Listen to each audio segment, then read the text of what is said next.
87, 88 in the South, and you really notice when you notice the Caucasian women with like, you know, colored hair or something like that, like red in their hair and blue, and sometimes even braids or cornrows or something. That was a little strange. Of course, the music when they're driving in their cars and stuff, it was a lot different here in the South.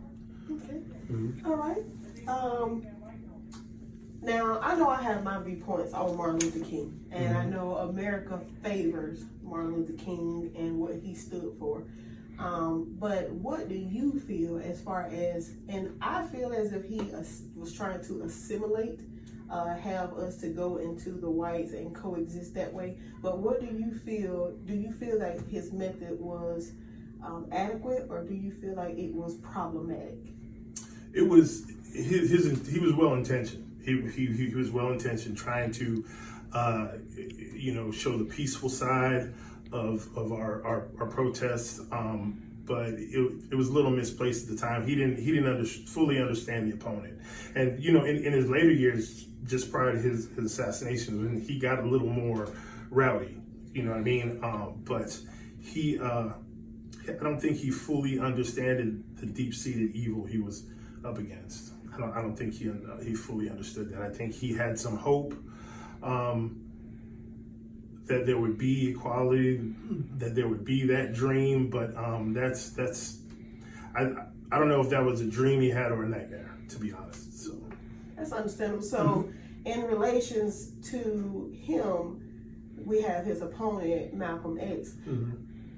In comparison to the two, which method do you feel would have been more effective for Americans, for Black Americans? Malcolm X, for sure. Because I think he understood the evil he was dealing with. I think he spoke to it well. He had a good approach as far as his approach to politics. He explained, like in the 50s, he explained that you know, as far as voting rights goes, I mean, the white vote's always going to be split 50-50. We're going to make the difference, and that was made really clear when Obama ran for president, landslide, you know, both times. He understood his opponent, and he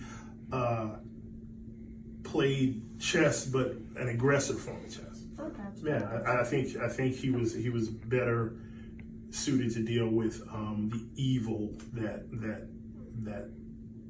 racism was. And okay, so as far as in terms of appropriation, we see a lot of not only just white Americans, but Americans around the globe appropriate to Black culture. And in many cases, we see that they are profiting off of Black culture. What is your thoughts concerning that? And do you think that it's fair? I think it's always been. If you're talking about like culture and music, so it's always been. I mean, we're the pioneers of rock and roll, the pioneers of jazz, you know, the blues. So as far as that, you know, our fashions have always been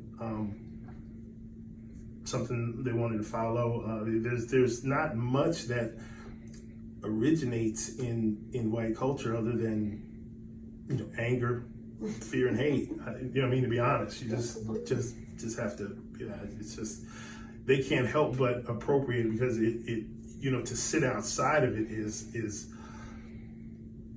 just not what, you know, you wouldn't really have your finger on the pulse of America. You wouldn't be in style. You wouldn't be up to date. We wouldn't even have the woke culture, I think, if it wasn't for people that wanted to find out more, were drawn to the Black culture, drawn to